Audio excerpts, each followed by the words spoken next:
Mais um Causos de Bateristas aqui no Repercuta Podcast. Série essa que traz 3 histórias curtas sobre 3 bateristas ou percussionistas. E nesse episódio, as preferências criativas e os acontecimentos na carreira de Charlie Benante, o desafio de Bruno Valverde ao tocar no Sepultura e a superação de Tom Hunting frente a um problema de saúde.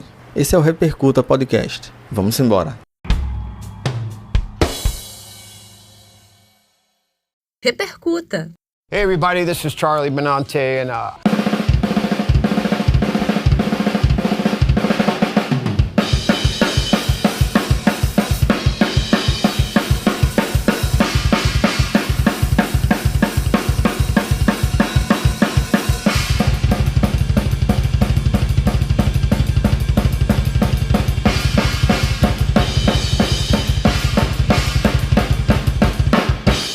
Charlie Benante é baterista e compositor, ele que é americano e conhecidíssimo por ser um dos integrantes, um dos líderes inclusive, do Anthrax. Na ficha musical dele a gente tem o heavy metal, o speed, o crossover e o thrash. E ele também toca guitarra e percussão. Está em atividade desde 82 e além do Anthrax, ele também já compôs os grupos Stormtroopers of Death, Have the Fall e Metal Allegiance. Banda essa que inclusive contou com Mike Portnoy. Dentre a assinatura do Charlie, a gente tem a habilidade e a rapidez, principalmente com 2 bombos, mas que com relação a esse ponto eu vou falar mais na frente, tem outra particularidade. E dentro do thrash metal é um dos ícones dos tambores, um dos ícones da bateria.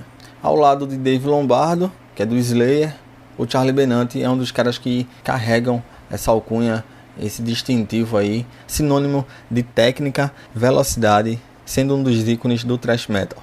Ele ficou em 12º lugar numa lista feita dos 50 melhores bateristas de hard rock e metal de todos os tempos, lista essa feita pelo site Loudwire. Ele entrou no Anthrax em 83, e isso na época em que a banda estava procurando por um baterista um pouco mais técnico. Ele entrou substituindo o Greg DeAngelo, isso na época da gravação do álbum Fistful of Metal. E com a banda, o Charlie tem registro, além do Fistful of Metal de 84, nos álbuns Armed and Dangerous, que é um EP de 85, também de 85, o Spreading the Disease, o Among the Living de 87, o State of Euphoria de 88, Persistence of Time de 90, o Sound of White Noise de 93, o Stomp 442 de 95, temos também o volume 8 de Treat is Real de 98. Em 2003 saiu We've Come For You All, Worship Music de 2011 e o For All Kings de 2016. Isso, é claro, na altura de gravação desse episódio aqui do Repercuta. E aí, por que esse pacote de itens? Porque eu tenho que confessar que o Charlie é um personagem que foi até difícil escolher uma outra vertente, um ou outro caos. Então esse conteúdo sobre ele é meio que um compilado. Primeiro vem de uma entrevista dada em 2018, quando muito se falava e se fala também até hoje sobre inovações dentro da música e dentro do metal, mais especificamente, a questão de explorar novas vertentes.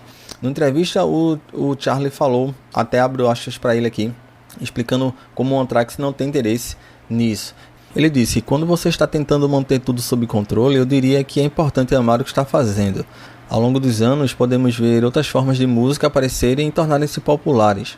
Vivemos em uma época onde o clima diz que o rock está acabado e você precisa abrir caminho para outros gêneros, e ficamos tipo, não, todos ainda estão aqui e é perceptível. Olha o AC/DC ou Iron Maiden, eles continuam fiéis e ainda são relevantes, e é isso que nós somos. Ele está falando do Anthrax, banda que tem mais de 30 anos de carreira. Outra escolha criativa de carreira que o Charlie tomou e que aí gerou uma certa polêmica vindo de 2022. Isso porque com a saída do Vinnie Paul do Pantera, o Charlie foi convidado para compor a banda e aceitou. Na época, em 2022, o Pantera estava em processo de reunião e ele foi muito criticado por essa escolha. Notícia essa inclusive que se estendeu.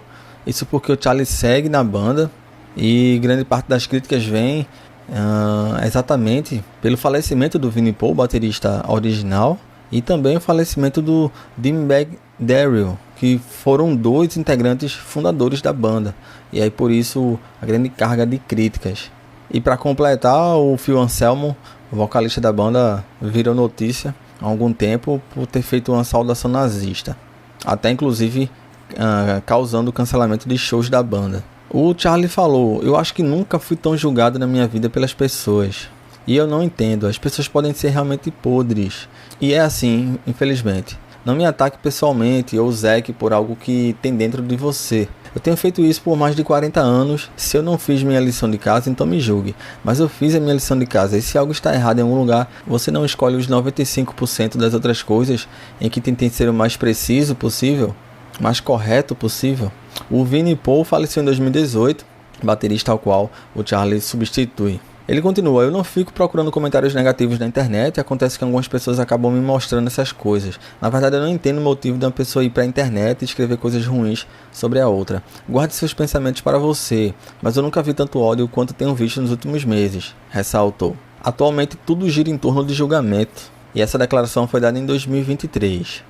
Ele ainda disse: eu acho que quem faz esses comentários não percebe o tamanho do efeito que pode ter nas pessoas. Você adiando a situação ou não, por que não pode guardar para você? Eu nunca vi tantos comentários negativos na minha vida quanto vi nesses últimos meses, com as pessoas me julgando. Um ano antes dessa declaração, ele já tinha falado que tinha sido a coisa certa a ser feita no retorno do Pantera após mais de 20 anos de inatividade.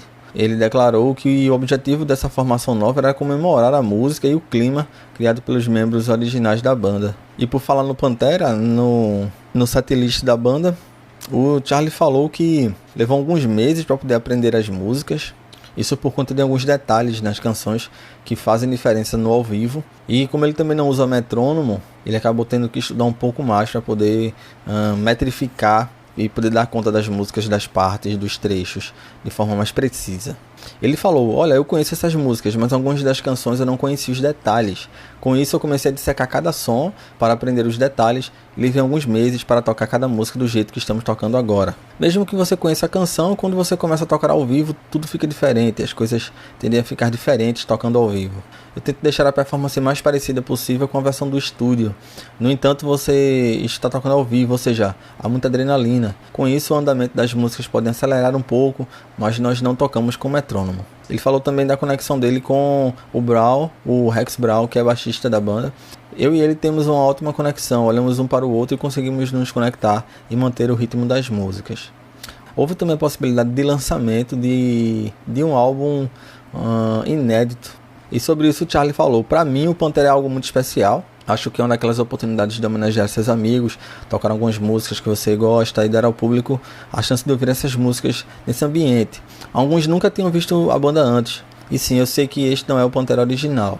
Tem que ser idiota para não saber isso. Essa versão da banda está, claro, comigo e com o Zack, e nos mantemos fiéis ao que a banda era. Sobre lançar um álbum novo, sim, nós conversamos sobre isso, veremos, gravamos muito e provavelmente o ideal é deixar passar um tempo e ver o que acontece. Os shows são bons, seria interessante compilar essas músicas para um disco ao vivo, eu adoraria fazer isso. E em 2024 o Pantera também segue em turnê, ou seja, vem desde 2022 e o Charlie vem se dividindo entre o Pantera e o Anthrax. Ainda sobre o Pantera, uma curiosidade é que nos shows da banda o Charlie tem usado não 2 bumbos, como eu falei no início, referente ao Charlie, mas ele usa 4 bumbos. E ele falou: basicamente eu vou contar um pouco sobre isso. Se houver um fã, garoto, seja lá o que for do outro lado da arena, onde quer que a gente esteja tocando, ele vê a bateria e aí parece muito maior. Então, quando eu era mais jovem, eu ia ver Van Halen, Kiss, tanto faz, era muito grande, era enorme, era maior que a vida. Isso me impressionava. E é isso que eu quero fazer também. Então, deixa rolar, isso vai ficar bom. Então é isso. E eu gostaria também de ter fumaça saindo da minha bateria. Com o Anthrax são mais de 4 décadas comandando os tambores e baquetas. Durante a pandemia, o Charlie promoveu uma collab com vários músicos, com convidados, em registros que foram para o YouTube. Ele idealizou esse projeto, que foi uma sugestão da namorada dele na época, e o resultado disso virou um álbum solo de covers, contando com esses convidados e convidadas. O álbum se chama Silver Linings e reúne 14 faixas, que é oriunda da Quarantine Jam, que é exatamente a agenda quarentena que o Charlie estava promovendo e fazendo. Parte da receita desse álbum foi destinado à Newcastle Music Foundation, organização que fornece instrumentos musicais e aulas também para estudantes e que faz também doações para organizações de saúde mental que apoiam músicos necessitados, ótima causa a qual o Charlie se associou, né? E como é tudo de covers, tem faixa do Massive Attack, do Run DMC, Fleetwood Mac, Tom Petty, U2, Billie Eilish, Kiss, Living Colour. E apesar disso, o Charlie na época não encarou isso como um lançamento solo mesmo. Ele lançou, apesar de ter encabeçado, ele lançou isso muito mais como um projeto coletivo. Em 2016, em entrevista para a Rádio Rock, inclusive aqui no Brasil, durante o turnê com o Iron Maiden, o Charlie compartilhou algumas coisas interessantes de trazer para cá e compartilhar com vocês. Ele falou sobre a primeira vez que esteve no Brasil, durante os anos 90. Ele falou que estava no hotel de frente para a praia e tinha vontade de pegar o mar, pegar umas ondas, mas a equipe de segurança recomendou que isso não fosse feito porque era perigoso. Para ele, os fãs brasileiros são dos mais apaixonados e mais participativos nos shows. O Sepultura é uma grande referência para ele no metal. E ele também deu sua opinião com relação ao streaming. Ele não curte muito os serviços, até abrindo aspas, ele fala: nós como artistas nos demos muito mal com isso. Todos que fazem alguma coisa precisam ganhar para sobreviver. Então se você estiver fazendo música, que é o que você faz e ama fazer, você também deve estar sendo pago por isso. As pessoas estão simplesmente roubando isso. Não é justo. Eu acho que o streaming é mais uma forma para isso. As bandas não estão sendo pagas, eu acho terrível. Ele vive em Chicago, apesar de ser oriundo de Nova York. Sobre o legado dele e o seu legado junto ao Anthrax e ao thrash metal de forma geral, ele fala que o legado será a música em si. A gente saiu de Nova York, éramos um grupo de crianças que tinham uma missão, nós queríamos fazer música pesada e tornar isso popular, e nós tivemos sucesso. Eu acho que nossa música vai viver para sempre e que as novas gerações possam gostar disso. E que se lembrem, eles eram de Nova York, tocaram com Public Enemy, fizeram parte de todo o movimento heavy metal. Acho que é isso. Outro ponto importante na trajetória do Charlie, que é uma especificidade, ele teve um problema físico em uma das mãos e que foi diagnosticado com perda de sensibilidade e foi necessário fazer uma cirurgia. Ainda em 2016, o Charlie esteve com a síndrome do túnel do carpo, esse problema físico, ao qual fazia ele sentir dor e acabava não sentindo a mão. Então ficava dormente e depois vinha com muitas dores. Inclusive tem até um podcast chamado Drum Talk no YouTube em que ele explica um pouco, ele detalha um pouco melhor esse problema. A síndrome de túnel do carpo é uma compressão de um nervo, que pode ser da mão, enfim, de uma parte do corpo, o nervo mediano, por conta do aumento das estruturas que junto com o nervo mediano passam por um canal estreito, que é chamado exatamente de túnel do carpo. As causas dessa síndrome podem ser várias, mas costumam ter relação com movimentos repetitivos, exatamente o que a gente passa, a gente baterista, percussionista. Movimentos repetitivos que envolvem flexão de punho, mas também pode estar associado a outros processos traumáticos, doenças inflamatórias ou diabetes. Essa síndrome pode ser atenuada com o uso de remédios para aliviar os sintomas, fisioterapia e, em casos mais graves, como a do Charlie Benante, cirurgia. Feita a cirurgia, o Charlie, que é amante de café, inclusive, que tem uma marca própria chamada Benante's Blend, inclusive café que conta com dois tipos, um mais suave e um mais forte. Realmente café é uma coisa séria para o Charlie. Feita a cirurgia, ele hoje consegue levar tranquilamente. Entre as referências para o Charlie Benante na bateria, a gente tem o Neil Peart, o John Bonham e o Terry Bozzio, entre vários outros, é claro. Ele usa baterias Tama, prato Spaced e baquetas Vic Firth. Líder de uma das bandas mais icônicas do thrash metal, esse é Charlie Benante.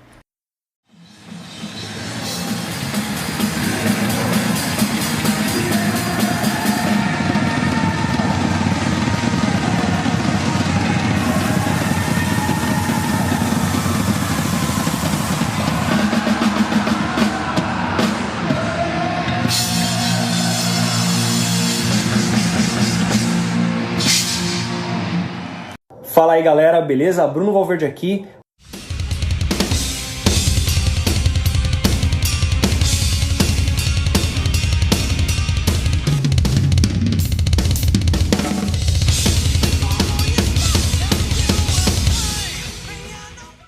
Bruno Valverde é de São Paulo, iniciou os estudos musicais ainda aos 10 anos, tendo estudado com nomes como Pepe Joares, Douglas Las Casas e Lenilson Silva. Lá atrás, ele chegou a vencer o festival São Paulo, a etapa de São Paulo do festival Oderi e Modern Drummer, e tendo participação em vários workshops. Hoje reside em Los Angeles e tocou em vários grupos antes de se notabilizar à frente das baquetas do Angra. Grupos como The Milton Shore. Ele integrou também a banda White Metal e também a banda Soul Free. Em 2011 foi baterista da turnê do artista German Pasquale e também tocou na banda Cactus Jack. Associado também ao Kiko Loureiro, no Kiko Loureiro Trio. Uma das notícias que eu encontrei é que quem colocou o Bruno em contato com o Kiko Loureiro e que posteriormente viria fazer parte do Angra foi outro baterista, inclusive Rodrigo Oliveira, do Corsos. Saindo em turnê com o Kiko pelos Estados Unidos, o Bruno circulou bastante ainda no ano de 2014. Ele participou também de eventos como o NAMM Show e com a saída do Ricardo Confessori. Ele saiu da banda, o Aquiles Priester entrou e aí o Aquiles saiu. O Confessori voltou para a banda e nessa segunda saída do Confessori, o Valverde foi convidado para assumir os tambores e baquetas do Angra. Em 2015 o Bruno é capa da Modern Drummer. Também compôs a banda do baixista do Angra, o Felipe Andreoli, em suas turnês solo. O Bruno conta com seu site oficial, onde ele lança seus cursos, tendo realizado turnês por países como Japão, Estados Unidos, Alemanha, Itália, Espanha, França, Indonésia, Inglaterra e vários outros, com participação em festivais dos maiores do mundo, como o Hellfest, o Wacken e o Rock in Rio, o Open Air, o Heaven and Hell e outros. E além do Angra, o Bruno também tem serviços prestados a outros cantores, fora do metal e fora do rock, inclusive, exemplo da mexicana Dulce Maria, que é vinculada ao Rebelde, o próprio German Pasquale, além de artistas do gospel também. Bruno usa ProMark nas baquetas, as peles Evans, baterias Pearl e os pratos Sabian. Competentíssimo, o Bruno tem uma presença muito interessante na internet, compartilhando todo o seu dia a dia do trabalho, de gravações, a própria rotina de shows para lá e para cá, o deslocamento de Los Angeles, os shows realizados lá, os shows realizados aqui no Brasil também. Mas o Bruno está aqui por um grande desafio, isso porque em 2022, eu vou trazer toda a explicação do Bruno aqui. Eu fico feliz quando o meu alvo ele tem bastante conteúdo para manga. Inclusive eu vou trazer trechos aqui de alguns canais, algumas entrevistas concedidas pelo Bruno e também conteúdo do seu próprio canal. Em 2022, o Eloy Casagrande, à época no Sepultura, acabou se machucando. Isso inclusive é um assunto para um próximo caso, quem sabe. O Eloy acabou fraturando uma das pernas em um show nos Estados Unidos, em El Paso, lá no Texas. Na época a banda estava excursionando com o álbum Quadra, que foi lançado ainda em 2020. E aí o Bruno foi convidado primeiro por conta da sua competência, profissionalismo, enfim, um cara que pudesse dar conta ali. Eram 3 shows e o Bruno também já estava próximo lá por morar em Los Angeles. Então foi o lugar certo, a pessoa perfeita no lugar certo e na situação certa também. Mas o que foi foda e melhor do que eu falando aqui é trazer depoimentos do próprio Bruno ao conceder entrevista para alguns canais e que eu cito aqui. É importantíssimo a fonte de onde vem. Então vamos lá. Eu vou trazer trechos aqui do Bruno concedendo entrevistas para os canais Heavy Talk, o seu próprio canal, o Bruno Valverde no YouTube, o podcast da Road Crew e também Amplifica. O Eloy Casagrande quebrou a perna em 3 de abril de 2022 e havia mais 4 shows para serem feitos, o de Phoenix, o de San Diego, o de São Francisco e fechando a turnê em Los Angeles. E o Bruno já mora em Los Angeles, já estava por lá. Segundo o Bruno, as músicas feitas por Eloy foram mais tranquilas, acho que pela linguagem em comum que os dois têm, do que as músicas mais antigas do Sepultura, compostas pelos outros bateristas. O Bruno faz parte do Angra desde 2014. Chama atenção e por isso eu fiz questão de trazer o Bruno aqui nesse caos de bateristas, porque é interessante o tempo que ele teve e tendo a complexidade que o Sepultura tem e as composições que o Eloy e as composições baterísticas do Eloy e a metodologia que o Bruno encontrou para poder dar conta, entregar e performar também, que é de suma importância, ainda mais com tudo que exige uma banda de metal, uma banda de rock, enfim. Era uma segunda-feira, mais uma segunda-feira comum que eu tenho a minha rotina de tomar meu café lá da manhã com a minha esposa, ir pro estúdio e fazer todos os meus trabalhos que eu tenho que fazer. Eu tava no meio da gravação do meu novo curso, né, que é a Academia do Ghost, e também já tava tirando algumas músicas do Rich Kotzen, que era pra turnê que vai acontecer em agosto e setembro nos Estados Unidos, né, agosto e setembro de 2022. O Eloy me liga mais ou menos na hora do almoço. Peraí, ele mandou uma mensagem no WhatsApp falando: ó, preciso falar com você urgente. Aí eu pensei, bom, ele vai tocar aqui na área, como eu disse, eu já estava me preparando para esse show, para ir vê-lo, né, tocar, que seria numa quarta-feira em Los Angeles, ver o Sepultura como um todo e tal, sempre muito inspirador, uma banda excelente, obviamente, e o Eloy nem se fala, né, um monstro muito bom. Aí eu falei assim, bom, já vou lá na quarta-feira. Aí ele me manda essa mensagem falando: ó, preciso falar com você urgente. Eu falei, pensei, né? Falei, bom, ele quebra 20 pratos por show, né? A bateria inteira quebra, você sabe como ele toca daquele jeito, né? Então eu falei assim, bom, deve ter alguma coisa, sei lá, precisa de uma caixa, precisa de alguns pratos, alguma coisa do tipo. Então eu já tava meio nessa assim, bom, tá aqui, tem no estúdio e tal, de repente a gente faz alguma coisa e tá tudo certo. Aí, não, preciso falar urgente. Me ligou, eu falei, então me liga, né? Me ligou, falou, olha, quebrei a perna. Eu falei, não, calma aí. Só que tem show do Sepultura na quarta-feira em San Diego, e eu preciso que você, né, faça aí, se você estiver disponível e tal, como faz pra você poder tocar esse show? Você tá disponível? Como que é? Eu falei, não, peraí, cara, vamos falar primeiro da sua perna quebrada. Tipo, eu fiquei desesperado, eu falei, pô, eu sou batera, conheço o Eloy desde criança também, aquela coisa. Eu falei assim, como eu fiquei colocando a cabeça no lugar dele, falei assim, como pode o cara quebrar a perna no meio de uma turnê e tá falando assim, então, quebrei a perna. Tipo, eu estaria num desespero maluco, obviamente, né, tem que resolver situações. Mas enfim, eu falei, vamos primeiro falar da sua perna, como que é, o que aconteceu, você tá bem, tá vivo, tá tudo certo por aí? Aí explicou tudo o que aconteceu, falou, então, seguinte, vai ter esse show aí, são 3 shows, Los Angeles, San Diego e Berkeley, que era, não é na Berkeley, era em Berkeley, que é diferente lá em São Francisco, lá perto. Ele falou, preciso que, né, se você estiver disponível, faça esses shows aí pra mim. Só que o primeiro show na quarta-feira, e era numa segunda-feira, começo da tarde, ele me ligando. Aí eu falei, caramba, cara, peraí, eu preciso pensar direito, preciso ver do que se trata esse setlist, esse repertório que vocês estão fazendo e tal, né? Porque basicamente eu nunca tinha tocado numa música de Sepultura assim inteira na vida, né? Então não conhecia muito o material de tocar, de ouvir, de decorar as músicas, aquela coisa toda. Eu falei, primeiro, me passa aí um set que você, né, que seria mais ou menos ali pro show, 1 hora e meia, não sei como que ia resolver um pouco esse show, assim, mais ou menos 1 hora e meia, né? Claro, não teria como fazer um show de 2 horas e meia para aprender tudo isso em 1 dia e meio. Falei, beleza, me passa aí, vou lá pro meu estúdio. Aí eu falei assim, né, fiquei conversando ali com a minha esposa, tal, aquela coisa toda, e aí, não sei como eu faço e tal, porque a primeira coisa de tudo, além de você falar assim, não, talvez daria ou não para eu fazer, isso é outro papo. A questão é, existe um respeito, né, pelo Sepultura, pelo que o Sepultura representa no Brasil e no mundo. Então você fala assim, bom, eu tenho condições de fazer esse show, mas em 1 dia e meio, será que vai ser legal? Será que vai rolar? Será que pra banda é isso que a banda quer apresentar? Eu também não sei. Então eu fiquei meio naquela.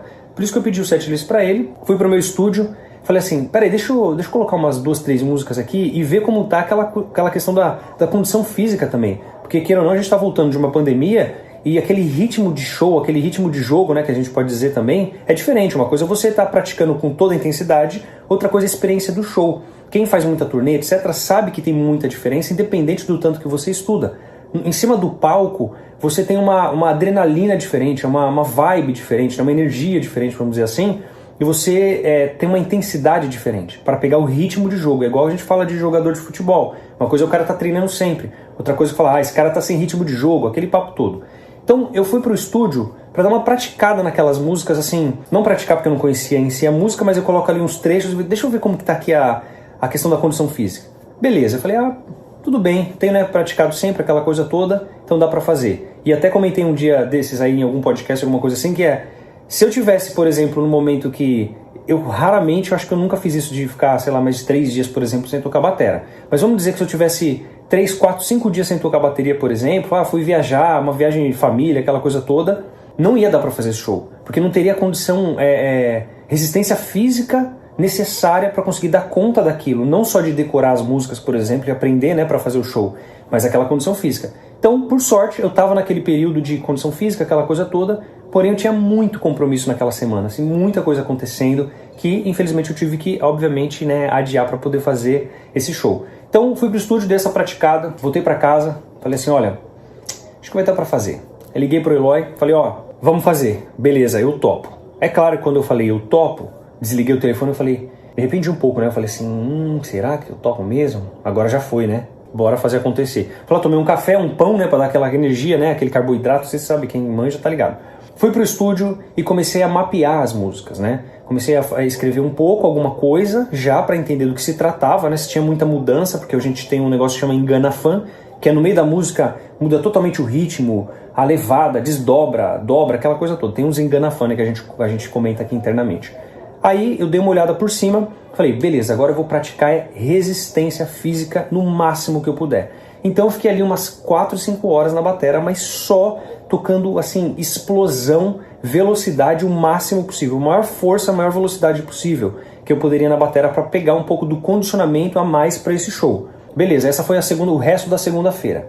Na terça-feira eu falei, beleza, vou acordar super cedo, sei lá, 4 e meia da manhã e vou pro estúdio para fazer a coisa do jeito certo. Então eu fiquei lá mais ou menos umas 11 horas tocando batera e depois desse período ainda eu comecei a canetar todas as músicas. Eu escrevi, né, tenho um iPad e aí escrevi tudo lá, isso facilitou muito porque você vai escrever num papel, você faz um rascunho, às vezes tem que apagar muita coisa. O iPad é legal que você tá ali na caneta, você já apaga, já refaz ali, tá tudo certo. Mapeei todas as músicas, tirei, né, escrevi todas as músicas, um mapa, alguns detalhes muito específicos, como algumas viradas que não fazem parte do arranjo, não teria condições, não precisaria, né, fazer. Mas tudo que era parte do arranjo eu tentei ali escrever a rítmica, aquela coisa toda, mas o principal era um mapa. Por exemplo, eu tenho tantos compassos da intro, tantos compassos do verso, aí de repente depois do refrão vai desdobrar, vai dobrar, vai parar, tudo isso tinha que estar mais ou menos mapeado, né, pra de repente era uma parada, eu continuo direto lá e todo mundo da banda assim, eita, o que aconteceu? Tanto que aconteceu em uma música do show, do primeiro show,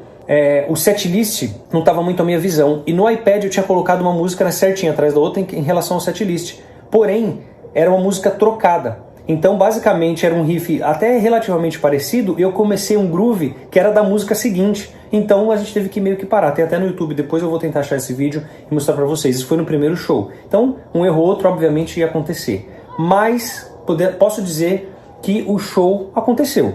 Foram 3 shows. Era para fazer, eles me chamaram para fazer mais 4 shows depois no México, depois daquela semana, mas aí eu não podia mesmo, não conseguia adiar mais os outros compromissos que eu já tinha, então eu tive que, infelizmente, dizer que eu não podia fazer, tanto que eles conseguiram adiar esses shows no México e o Eloy mesmo vai conseguir fazer, acho que tá lá pro final do ano, alguma coisa do tipo. Então, tudo isso foi tranquilo. Aí beleza, essa terça-feira foi isso, tirar as músicas ali, umas 11 horas tocando batera, escrever tudo.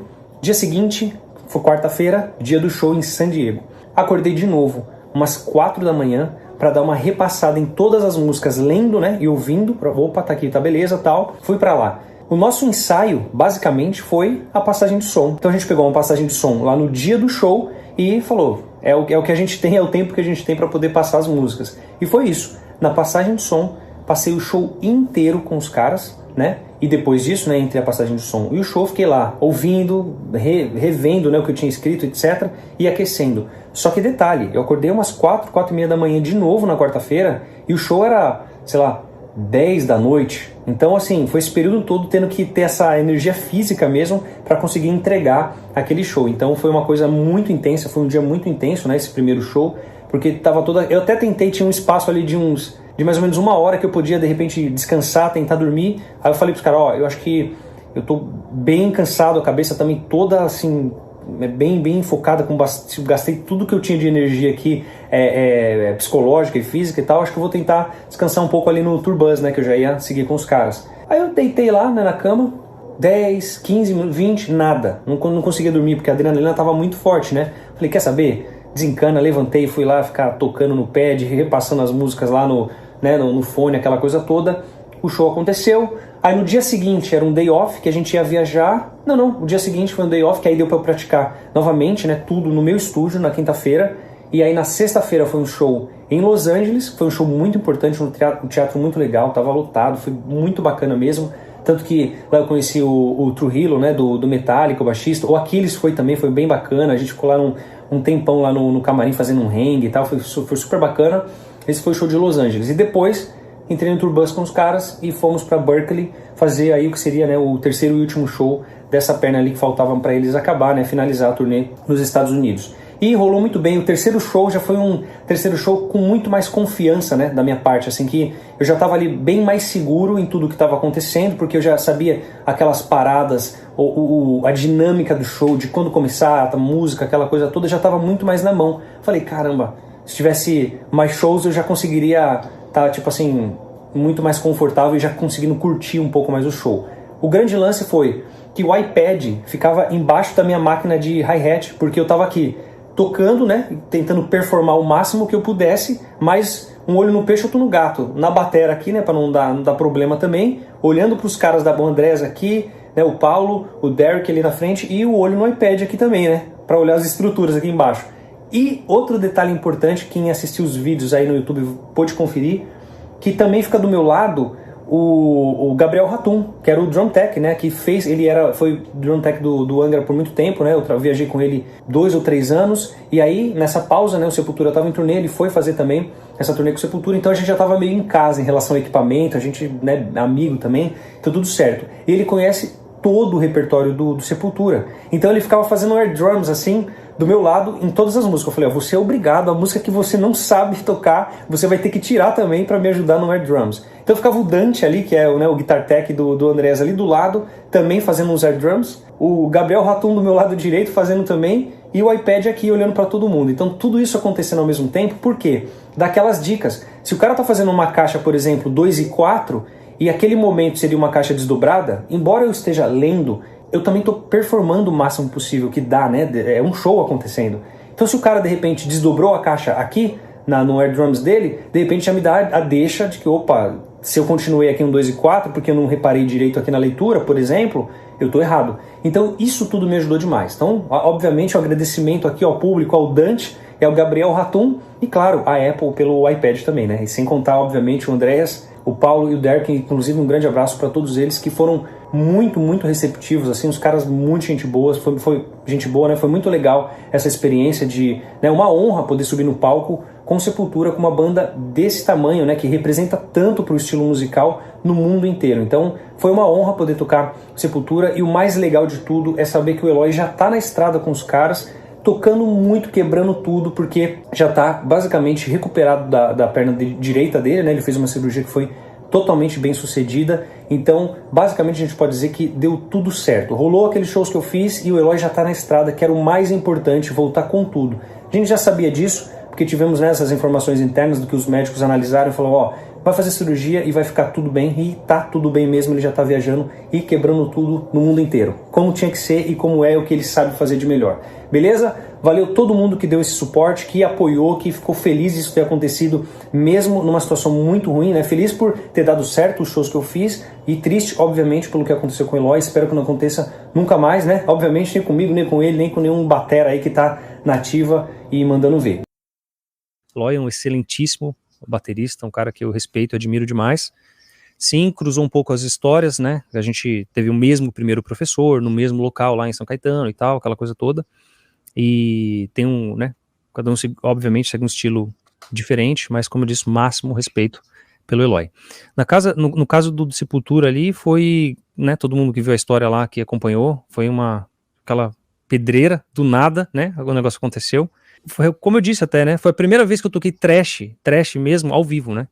Praticava um pouco algumas coisas em casa, né, justamente por causa de resistência, e é um tipo de rinshot, falando aí do coisa mais específica, que você precisa desenvolver na sua musculatura, na sua forma de tocar, mas ao vivo eu nunca tinha tocado. Então foi assim, foi um desafio incrível poder fazer aquilo, né, a parte do thrash, e também, né, a música do Eloy em si é composta, né, os arranjos ali do Eloy também, que são coisas extremamente complexas. Então foi assim, um desafio muito grande, super enriquecedor. Eu fiquei assim, né, obviamente bem, será que eu vou fazer, não vou, justamente pelo respeito, né, ao Sepultura, como eu já disse, como você vai subir no palco Sepultura para entregar pouco, né, então, ainda mais com tão pouco tempo para poder me preparar, mas no final das contas eu achei que o resultado foi muito positivo, com o feedback da banda, né, eu digo, aí vai ter os fãs que gostam, que não gostam, aí é outra questão, né, mas a banda deu um feedback muito positivo, eu também conheço o meu trabalho, então achei que a entrega foi, digamos, pelo menos razoável com o que eu imaginava, com o tempo que eu tive, e foi super enriquecedor. Como você disse, tocar umas coisas que foram da questão do extremo em termos do thrash metal, vamos dizer assim, e também das coisas complexas do Eloy, sempre agrega, né? Então, realmente foi uma honra incrível subir no palco com Sepultura e também poder substituir o Eloy aí, assim, não das melhores, não foi da coisa mais divertida de fazer, porque eu também ficava pensando, em todo momento ficava pô, como tá a cabeça do cara com a perna quebrada, né? Pô, batera, também é o cara que tá todo dia na batera, se dedicando a vida inteira, só pensa nisso, vamos dizer assim, e de repente tá com a perna quebrada. Eu não consigo nem imaginar como ficaria minha cabeça, né? Então, ao mesmo tempo que eu tava honrado, feliz de estar em si no palco, eu ficava pensando, ao mesmo tempo triste, falei, mano, como tá a cabeça desse cara, principalmente por ter uma relação que sai só da questão profissional, né? A gente, tipo, conheço hoje há um tempo, conheço a família, etc. Eu falei, caramba, como que tá esse cara lá? Na real, preferia que não tivesse acontecido, né? Óbvio. Já que aconteceu, foi muito, muito boa a experiência. É muito difícil falar numa questão técnica, porque fica fica dando características. Eu acho que o que eu posso dizer é o que faz o som dele ser único é a característica que vem da personalidade do cara, que também transfere para a bateria. Isso tem a ver com pesquisa, com o que o cara ouve, onde ele quer chegar, com os desafios que você quer todo dia ter na batera, você quer sair da mesmice, basicamente é isso. Então você tem certos padrões pré-estabelecidos, já que são muitos, vamos dizer assim, já são bem experimentados por toda uma sorte daquele estilo. Aí o cara fala, peraí, tem isso, mas eu quero ir para outro caminho e vou fazer acontecer da mesma forma. Então, às vezes, como artista, eu digo, né, às vezes o público, às vezes, sempre, às vezes quer uma coisa mesmo, do mesmo padrão, aí vem alguém e faz uma coisa um pouco diferenciada, dá aquele susto, às vezes, né? Então, eu acho que, como artista, o legal é você poder desafiar também essa perspectiva e essa previsibilidade que a pessoa tem, às vezes, da sua música ou da banda, você poder quebrar um pouco esses padrões.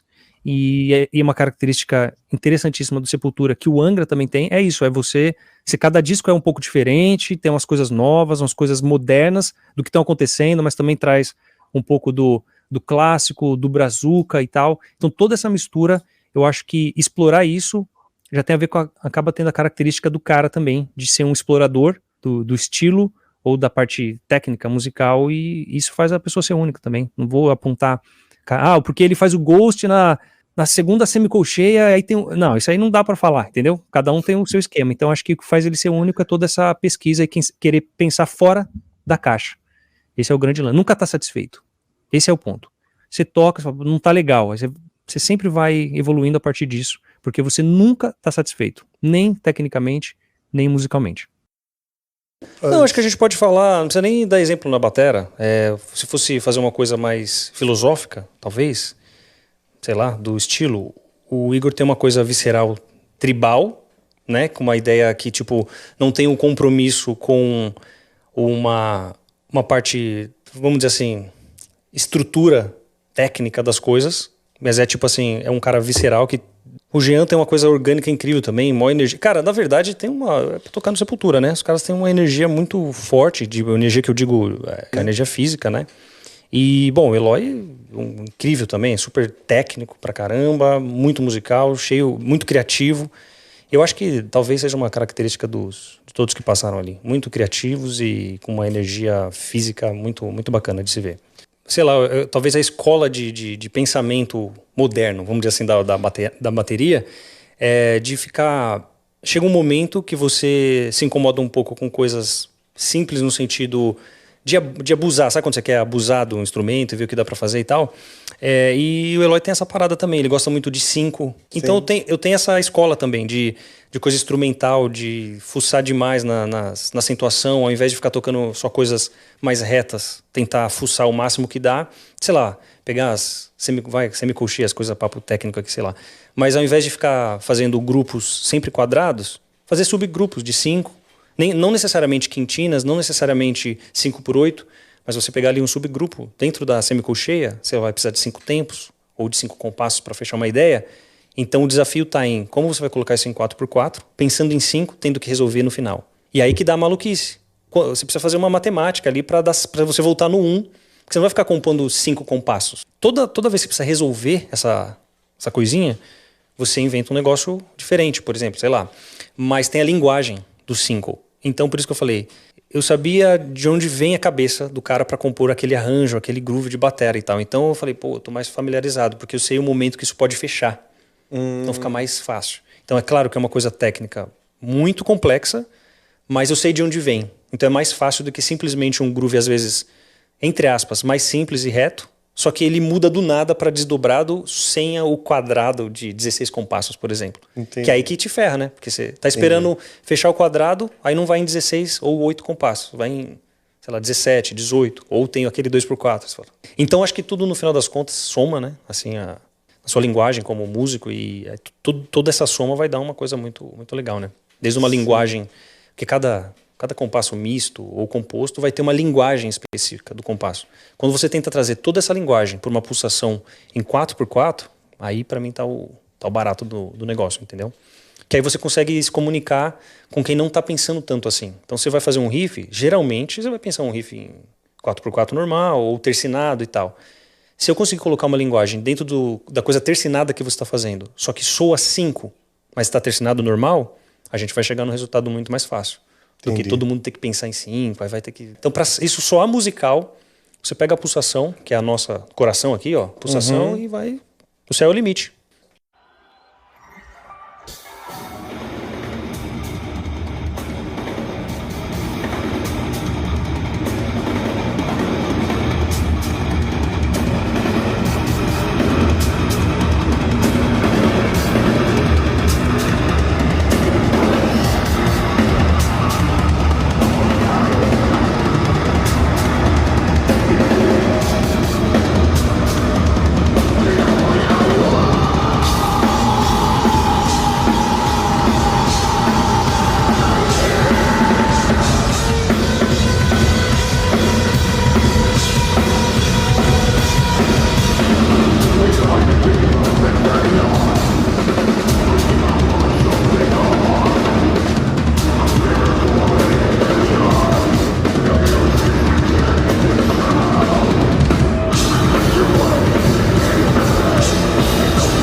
Hi, my name is Tom Hunting. I play drums with Exodus.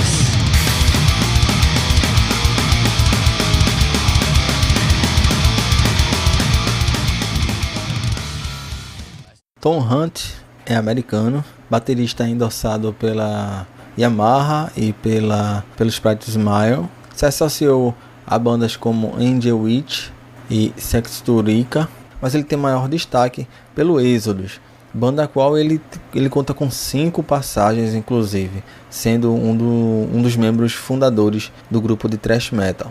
Na trajetória do Tom com a banda, ele gravou os 3 primeiros álbuns, ele retorna na reunião de 97. Em 2004 ele grava mais um álbum de retorno da banda e acaba saindo em 2005, substituído pelo Paul Bostaph, que tinha acabado de sair do Slayer, inclusive. Isso porque o Dave Lombardo tinha voltado pro Slayer, é aquela escadinha. E em 2007 o Tom volta à banda. Com Exodus, a gente tem os álbuns Bound by Blood, de 85, o Pleasures of the Flesh, de 87, o Fabulous Disaster, de 89, o Another Lesson in Violence, é um ao vivo, de 97, Temple of the Damned, de 2004, em 2007 saiu The Atrocity Exhibition, Exhibition A, o Let There Be Blood, 2008, 2010, Exhibit B, The Human Condition, e o Blood In, Blood Out, 2014 até na altura de gravação desse episódio do Repercuta. Mas eu escolhi o Tom por um caso de vitória. Isso porque em 2021, aos 56 anos, ele foi diagnosticado com câncer e logo iniciou a quimioterapia. Na época ele falou: hoje vou iniciar o tratamento de um carcinoma espinocelular. É um tumor gástrico que foi diagnosticado na parte superior do meu estômago em fevereiro. Estou tomando isso público para aumentar a conscientização e para que as pessoas prestem atenção aos sintomas de problemas estomacais e esofágicos. Se eles persistirem, por favor, façam a verificação. Não vou ficar envergonhado de falar sobre isso. Sinto que se posso ajudar alguém com o que aprendi, ou alguém por aí tem informações para compartilhar comigo, a vitória ganha. Quando você pode nomear o inimigo, é fortalecedor e você está um passo mais perto de vencê-lo. Tenho ótimos médicos e um alto sistema de apoio. Estou pronto para a luta. Nós temos muito que comemorar este ano com o lançamento do que será um álbum que definirá a carreira e as turnês que virão. Estou feliz por todos ouvirem e ainda mais animado para sair e tocar um pouco. Verei todos vocês em breve. Na época, a banda atrasou um pouco o lançamento do álbum que estava por vir, exatamente para poder dar tempo ao Tom para vencer o câncer e em solidariedade a um dos integrantes mais importantes. Na época da cirurgia, ainda em 2022, ele falou: eu estou me adaptando a um novo estilo de vida, um tipo diferente de relacionamento com a comida. Isso porque ele teve parte do estômago removido, né? Mas a vida é boa, não preciso mais fazer quimioterapia, então isso é uma coisa incrível. Eles transformaram uma situação ruim para mim, então eu estou muito grato e eu nem sei como agradecer a todos. Não há palavras para dizer o quão importante é. Felizmente, porém, posso viver e agradecer a todos. E o tratamento seguiu até que em 2023 o Tom Hunting, concedendo entrevista a um canal de TV, logo no início de 2023, em janeiro, e ele se curou, ele conseguiu superar esse câncer. Ele diz: eu fui diagnosticado com câncer em fevereiro de 2021, encontraram um tumor no meu estômago e imediatamente começaram a trabalhar nele. Eu consegui ótimos médicos, eles removeram meu estômago e sim, eles tiraram tudo de lá. Então eu tenho sorte, a ciência é incrível. Estando livre desse problema, dessa doença, o Tom Hunting continua na Exodus em plenas gravações e turnês, a exemplo do line-up do Summer Breeze Brasil 2024. Thank you. It's my pleasure.